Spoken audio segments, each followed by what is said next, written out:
What's going on, guys? This is Burrs. I want to talk to you today about the Troy AK Battlerail. This is new on the market, and it's something that I put some pictures out there on Instagram and Facebook, and people are definitely interested in it. And the one thing that interested me, at least initially, was the actual profile of it. And we'll talk about that a little bit later. As far as what it comes with or what you get, you buy everything separately. So they have three parts. They have the upper part, which is the gas tube, and it's actually very similar to the Ultimac. They have the bottom part, which this is the short one, which as you can see comes out here right to the end of where the gas tube is.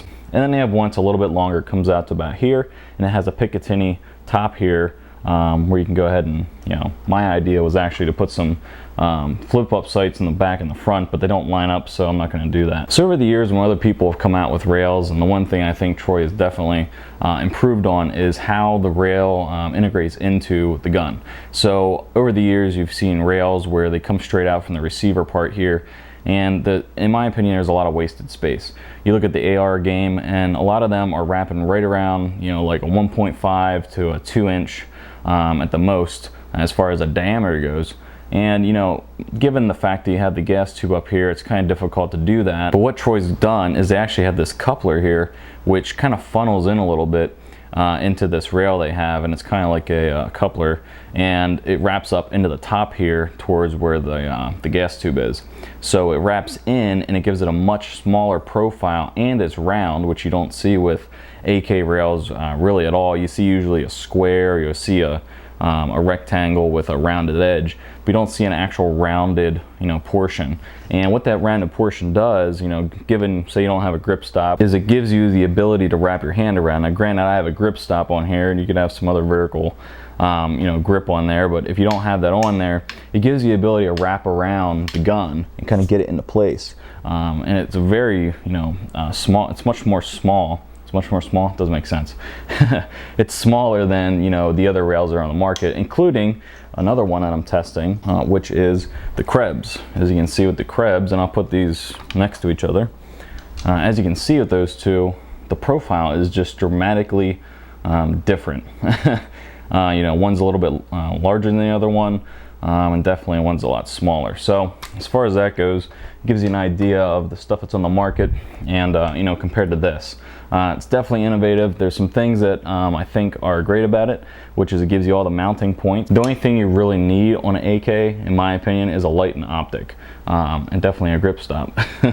Those three things, depending on what you're going to go with, give you the ability to really, drive that gun forward and get into position and into a good, control of your gun, and that's what you want. As far as the action, which is another concern of mine with like the Ultimac or whatever, the action is smooth as far as the piston action.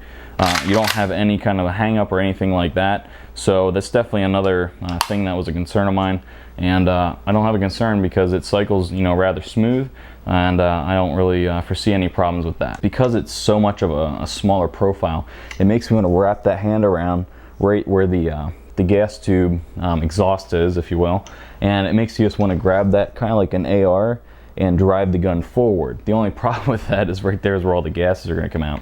So I'm going to have to be mindful of that because it does feel very comfortable just driving the gun out forward like that. The only thing that's going to make me not do that is the fact that I don't have a riser, so then my optic is inoperable. But it definitely is an improvement in my opinion. I definitely want to get it to the range, get some rounds down range with it, and see how it holds up. But so far so good. I really like how it's installed. I like how it looks. I like the fact that it's a smaller diameter, so it's definitely a smaller profile, and that's what I'm ultimately going for with the guns I have. As far as installation goes, it installed rather well. There's actually just a real simple adapter that goes into where the sling mount is on your AK, and then you just put a port behind it that screws in, that makes it real tight, and then you kind of screw it down to tension. I do recommend using some Loctite on that, which I didn't do, but I will be doing here soon. And with anything, use some Loctite. The cool thing that I think is with this top part, you don't have to screw it down like you would an Ultimac. It's very similar to an Ultimac, but the way it goes on, you don't have to screw it down with mounts or attachment points that go around the barrel like an Ultimac. So I'm curious to see if you can use this in a standalone with just a standard handguard that you have on an AK. I don't foresee any problems with that. I'm just curious how this is going to hold up, and so far so good. It doesn't move, basically because of the way that in the back here it forms to the gun. As far as how I see using this rail, you know, I have the grip stop right here. Gives me that ability to kind of get out here right towards the front. I might move it around, and that's the only downside I see with where I have it. I might have to move it back a little bit, but you know, having that out there and getting that little bit of extra, you know, room out front, which you can't get with the standard AK guard, you know, you get the ability to really get that nice arm locked out, so you have a nice good control of your gun. So time will tell to see if this is definitely something you want to invest in. It's definitely not out of the price range of anyone, as around $100 you know, for each piece, around $100 for each piece. So it's definitely right on par with everything else that's on the market today. So I definitely think it's innovative, and I can't wait to get to the range and beat the crap out of it and see how it holds up. So if you guys have any questions or anything, let me know. If you guys have a Troy AK Battlerail or one on order, go ahead and put it in the comments down below, or better yet, make a video about it. Until next time, later. What's going on, guys? This is Burrs.